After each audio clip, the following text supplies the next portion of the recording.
पाठ 5. भांड्यांच्या दुनियेत. भांडी हा मानवाच्या दैनंदिन जीवनातला अविभाज्य भाग आहे. धान्य साठवणं, अन्न शिजवणं, अन्न सेवन करणं यासाठी भांड्यांचा वापर फार पूर्वीपासून होतोय. परंतु काळानुसार भांड्यांचे प्रकार मात्र बदलत गेले. तर भांड्यांच्या स्वरूपातल्या बदलांचा हा प्रवास भांडी स्वतः मुलांना सांगत आहेत. जातं म्हणतंय, काय मुलांनो, ओळखला का मला? आजकाल लोक माझा फक्त लग्नाची हळद दळण्यासाठीच उपयोग करतात आणि मला कोपऱ्यात ठेवून देतात. दगडी पाटा म्हणतो, मी सांगतो मुलांनो आमचा इतिहास.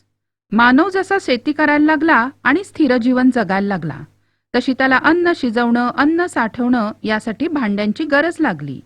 आणि म्हणून त्यांनी मातीपासून मडकी, पसरट ताटल्या, वाडगे, पराती, रांजण, घडे अशी भांडी बनवली.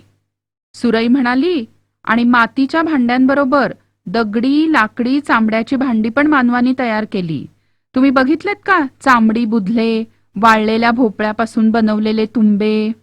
मग एक मुलगी म्हणाली, हो हो, अजूनही आदिवासी भागातील लोक या वस्तूंचा उपयोग करतात हे मी वाचलंय. मग खलबत्ता म्हणाला, लाकडापासून बनवलेली ही काठवट बघा. गव्हाचं, बाजरीचं, ज्वारीचं पीठ मळण्यासाठी आणि भाकरी थापण्यासाठी आजही ग्रामीण भागात ही वापरली जाते.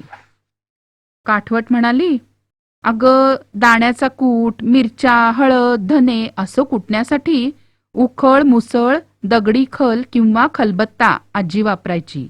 कधी पाटा वरवंटाही वापरायची. पण आजकाल लावला मिक्सर की झालं काम. वेळही वाचतो आणि श्रमही वाचतात. जातं म्हणालं, मातीच्या आणि लाकडाच्या भांड्यांपाठोपाठ माणसांनी तांब आणि लोखंड या धातूंचा शोध लावला आणि मग त्याच्यापासून पण भांडी बनायला लागली. एक मुलगा म्हणाला, मी तर चांदीची सुद्धा भांडी बघितलीत.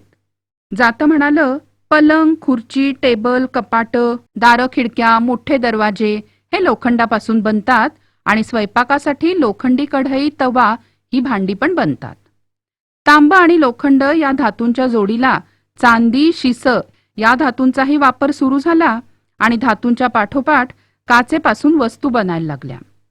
तांब आणि चांदीला पर्याय म्हणून संमिश्र धातू, पितळ, कासे यांच्यापासून भांडी बनवली जाऊ लागली. आणि मग पितळी, तांब्यांच्या भांड्यांची जागा ॲल्युमिनियम, हिंडालियम, स्टेनलेस स्टीलच्या भांड्यांनी घेतली. जातं म्हणालं, पूर्वी आंघोळीसाठी घंगाळं, पाणी तापवायला बंब, पाणी साठवायला कळशी, घागर, तपेले, हंडा असायचा. पण आता काय सगळीकडे सर्रास प्लॅस्टिकच्या बादल्या आणि टब. मग एक मुलगा म्हणाला, आणि हो, जेवणाच्या पंक्तीत ताटं म्हणून केळीची पानं, पत्रावळी आणि वाट्यांसाठी द्रोण असायचे. हात धुवायला तस्त असायचं, होय ना? मग जातं म्हणालं, गाई म्हशीच्या दुधासाठी कासंडी किंवा चरवी, ताकासाठी कावळा, लोण्याचा वाडगा, तुपाची बुदली, पळी, तसराळी अशी किती नावाची भांडी असायची. मग उखळ म्हणालं, पण यामुळे मातीची भांडी बनवणं बंद झाली असं नाही हं. उलट आज भांडी तयार करण्यासाठी माती वापरण्याची परंपरा म्हणजे साहित्य संस्कृतीचा पाया मानला जातो. जातं म्हणालं, आज मोठ्या प्रमाणावर चिनी माती किंवा सिरॅमिक्स यांचा वापर करून कितीतरी भांडी वस्तू तयार होत आहेत आणि झाकणाची भांडी पण बाजारात आहेत. खलबत्ता म्हणाला, प्रत्येकजण स्वतःच्या खिशाला परवडणारी, सहजपणे उपलब्ध होणारी आणि वापरायला सोपी अशी भांडी खरेदी करतो. म्हणजे काय तर भांडी हे मानवी संस्कृतीचं अविभाज्य अंग आहे. तर मुलांनो, भांड्यांच्या दुनियेची सफर आवडली का तुम्हाला? माहीत आहे का तुम्हाला कल्हई म्हणजे काय? तांब्या पितळ्याची भांडी चकचकीत करून त्यावर कथिल धातूचा थर लावण्याचं काम हे कल्हईवाले करत. तांब्याच्या भांड्यात आंबट किंवा आम्लधर्मी पदार्थ बनवले असता त्यांच्यात रासायनिक प्रक्रिया होऊन अन्न बिघडण्याची शक्यता निर्माण होते. हे टाळावं म्हणून तांब्याच्या आणि पितळेच्या भांड्यांना आतून कल्हई केली जाते. जमिनीत छोटा खड्डा खणून त्यात भट्टी तयार केली जाते.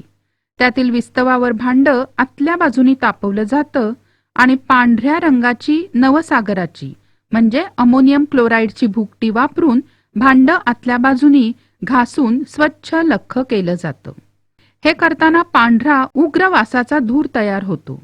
भांडगार होण्यापूर्वी कथील म्हणजे टीन धातूचा छोटा तुकडा भांड्यात टाकला जातो. कथील हा मऊ, लकाकणारा, निळसर पांढऱ्या रंगाचा उपयुक्त धातू आहे. तो पटकन वितळतो.